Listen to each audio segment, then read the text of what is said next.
Aloha everyone. So last week, Maui County held a press conference that will have major impacts to the shortage of housing on Maui, how short-term rentals on Maui can operate, and no doubt it will have ripple effects through the entire Maui real estate market. The County of Maui announced that they will be proposing legislation to phase out short-term rentals that are located in apartment zoning. As you can imagine, this is a topic that Lahaina residents who lost their homes due to the fire are very passionate about. In this video, I'm going to share the press conference because I think it's important that everyone who cares for Maui hears for themselves exactly what is being proposed. And after the press conference, I'll share my thoughts on the subject for anyone that cares to hear about it. It is my privilege to introduce the Honorable Mayor Richard Bisson. Aloha mai kākou, and thank you everyone for joining us today. Today we come together for the people of Lahaina and all of Maui County to take a bold step forward in our efforts to create urgently needed housing for displaced wildfire survivors and to increase inventory for our local residents countywide. With yesterday's passage of Senate Bill 2919, which clarifies the county's authority to regulate transit accommodations, and Governor Green's pledge to support this legislation into law by signing it tomorrow, we come before you to announce our collective intent to phase out and repeal the transient vacation rentals in the apartment district, also referred to as the Minatoya List. As you may recall, I initially announced my intent to do this at our State of the County address on March 15th. Today, in partnership with my Lahaina advisory team, Council Member Keani Rollins Fernandez, and our friends from Lahaina Strong, we are announcing our intent to present proposed legislation to all county planning commissions to revert all apartment district properties to their intended long-term residential use by removing the exception provided to those properties built or approved prior to 1989 and fully discontinue transit vacation rentals use in apartment districts by July 1st, 2025. That's for West Maui. TVRs and all other Maui County will be by January 1st, 2026. It is important to note that most, if not all, of these TVRs impacted by this legislation were previously built and designed for workforce housing in West Maui, and our goal is to return them to their intended purpose. My proposed bill will be scheduled to be heard at the Maui Planning Commission meeting on June 25th, and once reviewed by the other respective commissions, will continue to the Maui County Council for final consideration.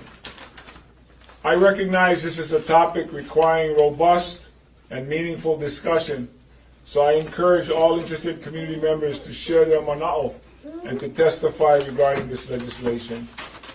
Now, while we appreciate the support that we've received from all over the world, we recognize that as leaders of Maui and Lahaina, we need to work together to do what's best for our people. And that is most powerful when it is done from a place of lokahi or unity for the greater good of Maui Nui. And most important, our displaced ohana who need our kokua in navigating these challenging times and returning them to their community. Every day our people are leaving, and this is a consequence we cannot accept as a community. Now more than ever, we must develop innovative solutions that provide critical, long-term housing for the people of Maui County.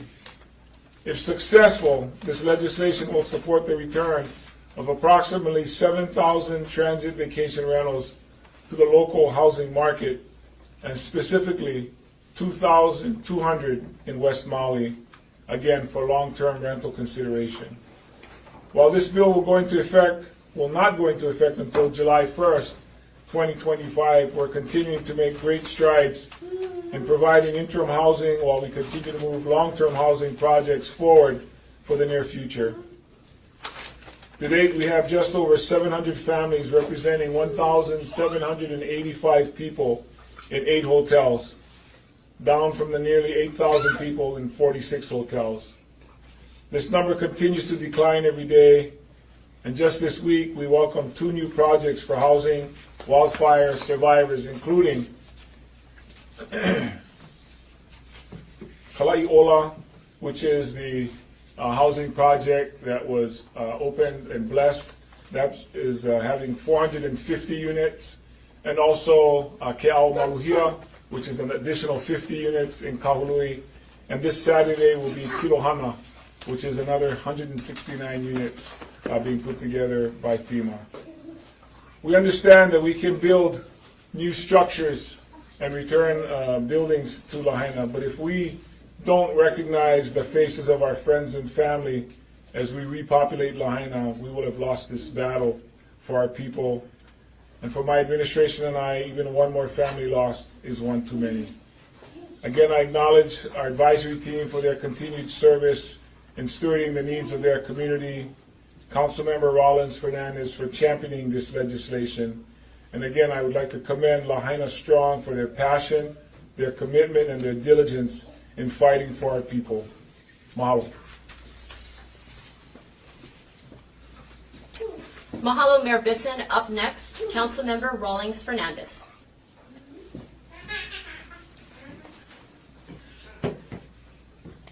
Our families are being uprooted and moving away every day. This bill sets out to accomplish the clear objective of prioritizing housing opportunities for our residents over the interests of offshore investors. Mahalo to Mayor Bisson and his administration for working with council members, Lahaina Strong, and the broader community to make immediate action to correct an injustice that commodifying our apartment units has had in the county since the 80s. In the 80s, offshore investors were buying up condos to capitalize on the vacation rental market here on Maui. This rapidly reduced housing inventory. In response, the council in 1989 attempted to limit STRs to the hotel zone where it should be. In 1991, that council clarified the restriction on short-term rentals for all properties built after 91 that were not zone hotel. The Deputy Corporation Counsel, Richard Minatoya, authored an opinion negating the 1991 ordinance, providing an exemption to units built before March 4th, 1991, allowing the owners to continue profiting off the units since that time. In 2015, Mayor Arakawa and the council passed a law that codified Mr. Minatoya's opinion that this bill today seeks to repeal. I share this moment with all those who came before us that worked hard to address this. Since being elected to council, Councilmember Tamara Polton and I have passed various legislation to better regulate short-term rentals. Councilmember Polton authored bills that created a pathway for voluntary TDR phase-out requiring a permit number on online platform advertising, which has been critical in providing enforcement tools upon amortization. I want to mahalo Senator Jarrett Ki'okalole and Representative Luke Evslin for shepherding SB 2019 through legislative session this year, Governor Green for being committed to signing it immediately into law, and Lahaina Strong and the community for combating the onslaught of insensitive testimony that sought to kill SB 2919. We will see this all the way through. Ehue. Now I'd like to welcome questions from the media. In the spirit of allowing everyone to ask a question, we kindly ask for your kokua in raising one question per media outlet. You are welcome to ask an additional question after the media outlets have all asked their first question. I'm going to start with our Maui-based reporters, which are all Maui-based reporters today. We'll go ahead and start with Cami. Mayor Bisson, could you describe how you think this will play out if you take 7,000 of these units from short term, and how you feel like they're going to end up long term? You know, some jobs will be lost for housekeeping and things like that. So just kind of the general way you think it will play The question is, Mayor Bisson, in terms of the TVRs that we are looking to phase out, what kind of impact do you think that will have overall? You know, we understand that there's going to be a give and take. So the question is, what is most important? And our priority is housing our local residents, especially now. And so understanding there could be some economic fallout, there'll be a change in tax rates, right? A short-term rental is, I think, the second highest tax rates that people pay in our county. And of course, that helps our financial, picture. But these units will be transferred to another category, because everybody pays some sort of property tax. But I think the real way to look at this is, what is the benefit to us by doing this? And that is to keep our local community intact. So we understand that. And the way I think it's going to play out is people are going to either sell their units or they're going to convert them to long-term rentals, because those are going to be the only choices that they're given. Now, this is presuming that the county council, the commissions, do whatever they do, and we'll just have to accept their decisions. But this is what the administration is seeking through the help of all of our partners. Chivo. Yeah, I was going to ask basically a similar question, but I was wondering about the pushback that everyone has felt about this kind of a move. And do you anticipate a lot of legal action from the mainland on these? Not that it matters, but The question is, do we anticipate any pushback from any of the partners that are involved in the repercussions of this bill? So I think the short answer is yes. And that's why it hasn't been done all this time. yes. That's why it's been sitting and sort of festering. It hasn't gotten better, and it's not going to get better. Now is our best opportunity because we need it now. But we probably needed it, as Paele mentioned, years ago. So, you don't always go into a situation because you think it's going to be easy. You go into a situation because you think it's right. So I think that's what we stand on. Of course, the courts will decide ultimately. But I think the way to look at it is, these were originally built for housing and became short-term rentals. So trying to return them to its original state, especially with our need now, I think is proper, it's appropriate. We wouldn't be doing it if we didn't think so. But it's not because we thought it was going to be easy.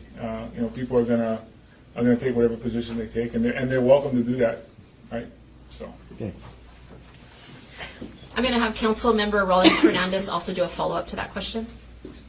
Mahalo Chair for that question. Absolutely, we expect hours of testimony, I'm sure, as we did with SB 2919. And consistently, the argument was about protecting their investment properties, their second, third, fourth, fifth home, when our residents have lost their only home. And so that's what we're weighing today. We're prioritizing our residents. What good are jobs if you don't have anywhere to live? Where are our workers supposed to live? They can't clean these condos, these STRs, the hotels, if they don't have somewhere to rest their head at night. And that's what we're doing. Mahalo. Thank you. Chelsea. July 1st, 2025 is over a year away. Just wondering why that date was picked. The question is July 1st of 2025, when the West Maui units would go into effect.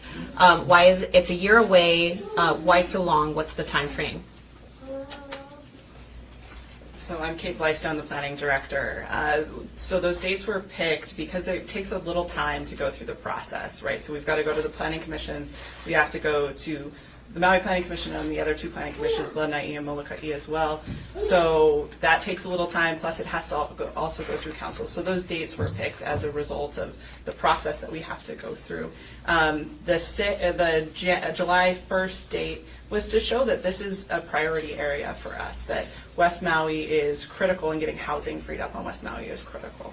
So that longer duration is to allow more time for phase out. So essentially July 1st is the soonest that it can be done. Likely, yes. I mean, the process may go much quicker, but I've been through many processes, and I haven't had a quick one yet. So, I think part of it, if I can add to that, Chelsea, is we're asking that the law allow phase out.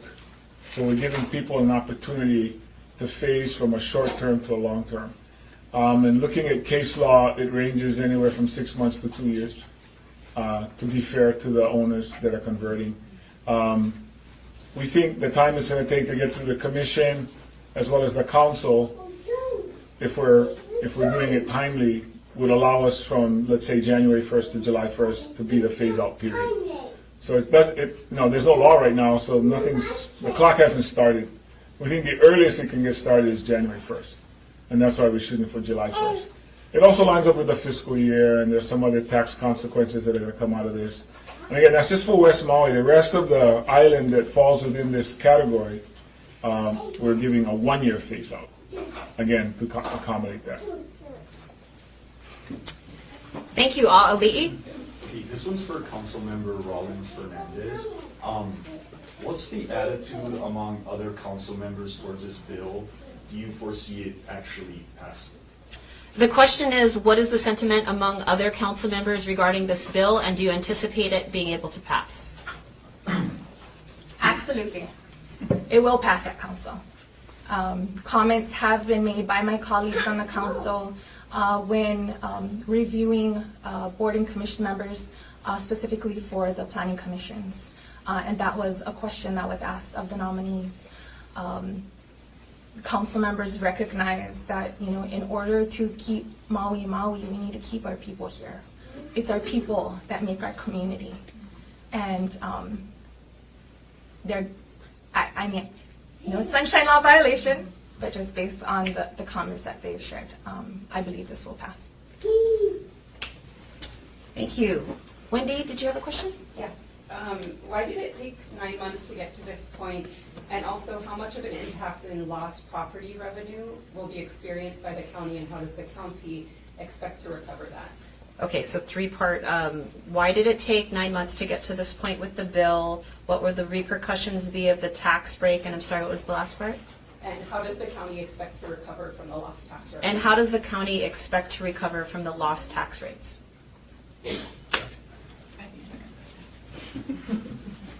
We probably should have invited Corporation Counsel to this, to sort of take on that question, Wendy. What I will say is, I would look at it as, well, how did you get it just one day after the law passed by the legislature yesterday? We were waiting for that to happen as well, which allows the county a stronger argument to make, now that we can control that. And as soon as the governor signs the bill tomorrow, and it'll take effect as law. So actually, we're very, very timely on this, just one day after the law passed. We were projecting, as you already have been alluding to, great, Josiah may be able to help this one better.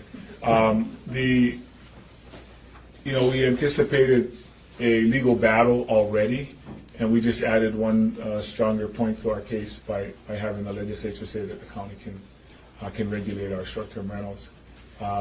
We also know, based on previous case law, cases that were challenged, that this puts us in a better legal position as well. But Josiah Nishita, I imagine good. Thank you, and we can get you guys the accurate numbers following this press conference. But I believe offhand,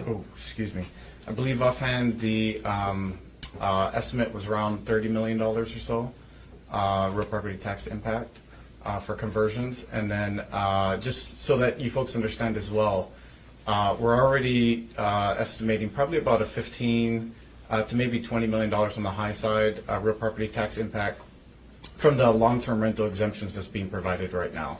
So obviously, as housing is provided, those long-term rental exemptions for the placement of wildfire survivors wouldn't be needed. So there would be some type of offset there as well. Thank you.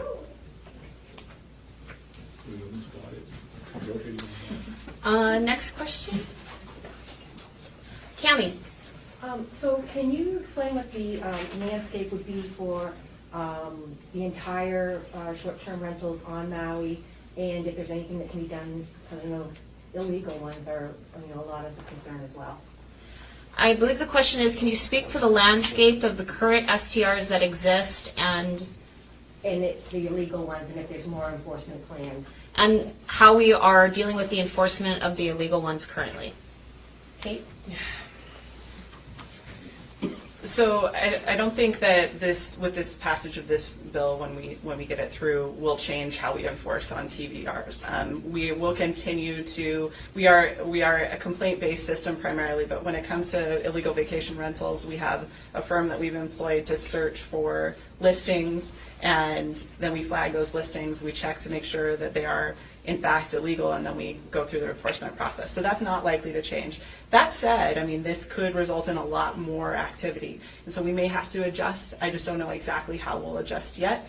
We have to see how our systems work and how we're able to, whether or not we need to adjust them.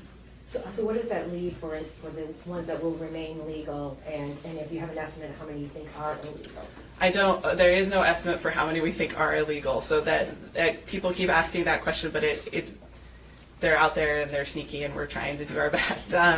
So that's one thing. For the question, the other question was about after you take these 7,000 off the market. Yeah. How many will that leave? I don't have that number at hand, but I can follow up. Yep. And then I'll just quickly add, Cami, to your question that about 2 to 3 years ago, the planning department, Airbnb offered to partner with the planning department to help with enforcement, to ensure that the permit numbers, the properties that were being advertised were allowed to be on the platform.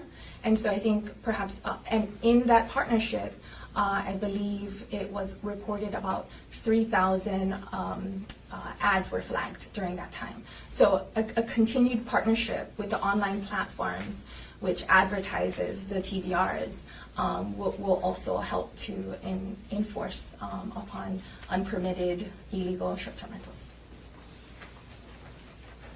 Thank you. Chivo? All along, there's been a real divide about TVRs, short-term rentals, and neighborhoods for most of the permitted ones. When people applied, there were a lot of people against it always. Is there any plans to look at when the permits expire and are ready to be renewed, that we won't allow new ones? So the question is, there is a distinct divide among TVR owners and the community. When these permits expire, is there any inclination to do anything with the expiration date of the permitting versus the actual bill? Yeah, and will new permits still be considered, or will we just phase them out completely? And will new permits be considered, or will we just phase those out as well? Good luck. Your thoughts and prayers are really helpful right now. So let me just back up a little bit. So we are about to enter a process with the Planning Commission where they're gonna have comments, and so I don't want to get ahead of whatever comments that they make on these bills. But I will say that my current planning division spends a lot of time processing short-term rentals and B&Bs, and it's certainly something we're talking about internally about whether or not this is really a great use of the planner's time. So we're talking about that. But that said, especially given that we're about to hit a bunch of permits to rebuild, and where we're going to focus our energy, and as the mayor said very clearly, I mean, our focus is on the people that live here, our residents, our Maui residents. And so I don't have a solid answer for you right now, but what I will say is that this is part of our ongoing conversations about how we handle short-term rentals across Maui County. I think I have to give you sort of a legal answer to that, Chivo, which is it's on a case-by-case basis.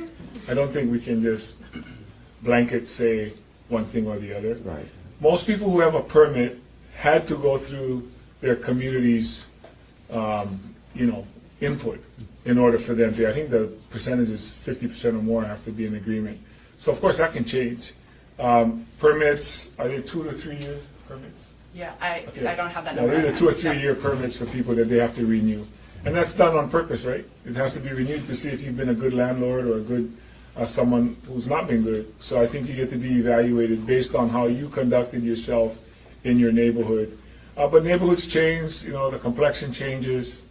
So I would just say it's on a case by case, depending on how they've operated their business.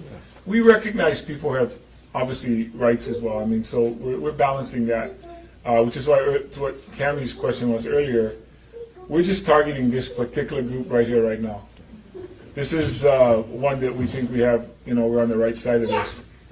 But depending on how that comes out, we need to look at the rest of it. But we're just trying to bite off this piece right now. It's too soon to tell what impact this would have on other areas and other types of rentals. So, yeah. And specifically to this bill, it's focusing on A1, A2, so the apartment district. That's the zone that this bill seeks to return the housing back to the people. Those were outright permissible, so permits weren't required. In residential zone areas, for B&Bs and STRHs, permits are required. So there's a distinction between zones. But to bring it back to the specific legislation that we're announcing today, it's A1, A2 apartment zone. Great, we'll take one or two more questions. Chelsea? This question is actually for Pa'ele. In anticipation of the county being sued, the hours of testimony from the short-term rental owners against this, I guess, what is the message? You guys have been out there 175 days. What do you want to tell those short-term rental owners right now? In anticipation that the county could be sued and everything that has gotten us to this point, do you have anything extra to add regarding the situation and how we see the future with this bill? Good question. Good question. There's a million ways I could answer this, but from the beginning, like I was sharing with my team earlier, we always had a sentiment within our hui is to aloha kekahi kekahi. So I think regardless of the types of testimonies that come in from out of state, this is our home. And I know all these people behind me and everybody across Hawaii are willing to combat anything that comes our way because we've been taken advantage of for way too long now. And let's not forget, there are beautiful places across the entire planet, but what makes Hawaii very different and special from the rest, and why people come here and want to stay here and feel like they're at home when they come here, is because of our people.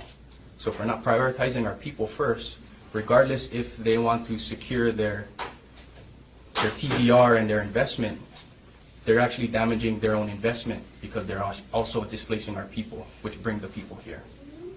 So we're willing to back any efforts in this situation, and we will rally people in favor of it because, again, this is our home and we're willing to fight for it. Okay, one more question. Cammie.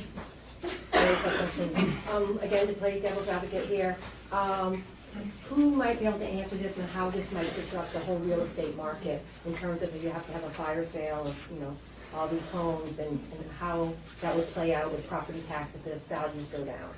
The question is, can you comment on the impact of how this bill will affect the real estate market throughout Maui County? I probably wouldn't have described it as the way you said, the kind of sale this is, but that's part of the impact. It's going to be. There'll be some people. I don't know that people. I don't think there's anything wrong with our real estate market right now. It's the highest that it's ever been.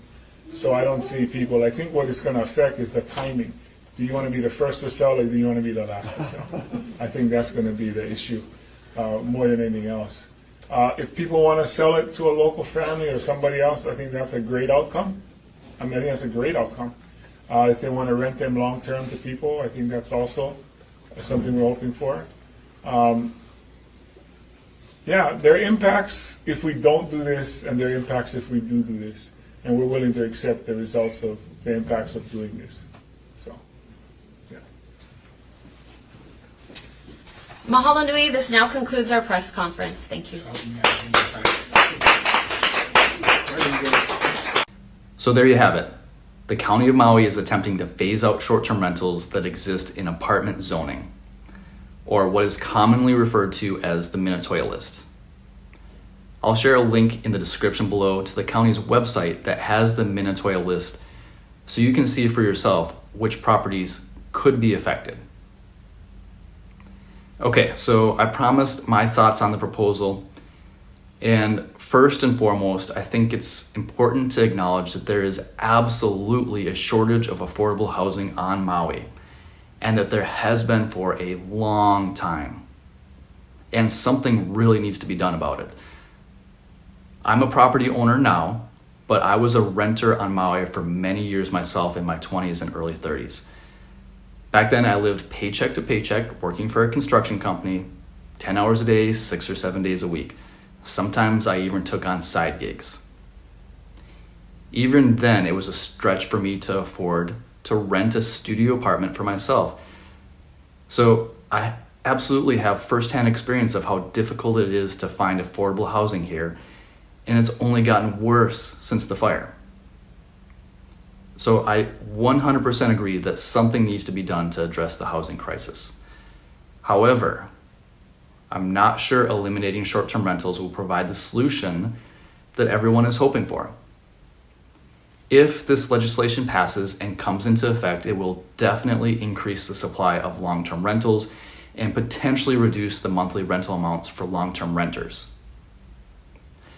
But I don't think these properties will ever be considered affordable to purchase for our workforce housing.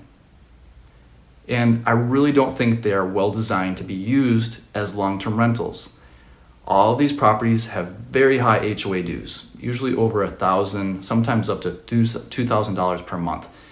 Many of these complexes are older construction and built on seawalls, which means they require a lot of maintenance, and special assessments for seawalls and infrastructure upgrades are very common. The units don't have enough storage or parking for the average family. A lot of them even have a check-in desk, which I think is a clear sign that they were designed to be short-term rentals. I could go into a detailed discussion on how this will really hurt the people who own these properties and how it's not fair to label them all as greedy outsiders. Many of the people who buy these properties buy them because they love Maui, not because they're great investments. They feel connected to the island themselves too. Many of them are good people who follow the rules that were dictated to them, and they've done nothing wrong to be punished in this way. At today's property values and interest rates, the rental income, even if used as short-term rentals, does not cover the HOA, property taxes, rental taxes, property management, utilities, and a mortgage. Newer owners that bought at today's prices with today's interest rates are definitely not getting rich off the rental income. Now, I could go into detail and break down the numbers to show everyone exactly what they look like, but I know that's not what the people who are suffering the most want to hear right now.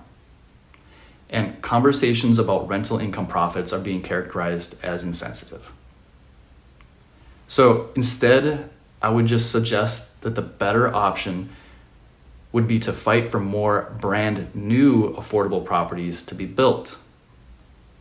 Yes, we absolutely need to prioritize the local people first, but I think local residents deserve a better lifestyle than these vacation rental condos can afford. They should be provided with new homes built with more modern codes and construction materials that are designed for long-term living, with maybe a garage and a private outdoor space. Find a way to make these properties affordable for rentals and affordable to be purchased through government assistance, which can be partially paid for by the short-term rental taxes that are potentially going to be taken away. And then ensure that these properties can only be owned or rented by people who are full-time residents of Maui. I personally think that would be a much better option for the dignified housing of Maui's people. Anyways, that's just my 2 cents on the subject for anyone that cares to hear about it. There's no question that this legislation will be challenged in the court systems, and the outcome is still very much uncertain. I'll do my best to keep you all updated with how this plays out as it progresses. Feel free to share your thoughts in the comment section below. Thanks for watching, and we'll see you on the next one.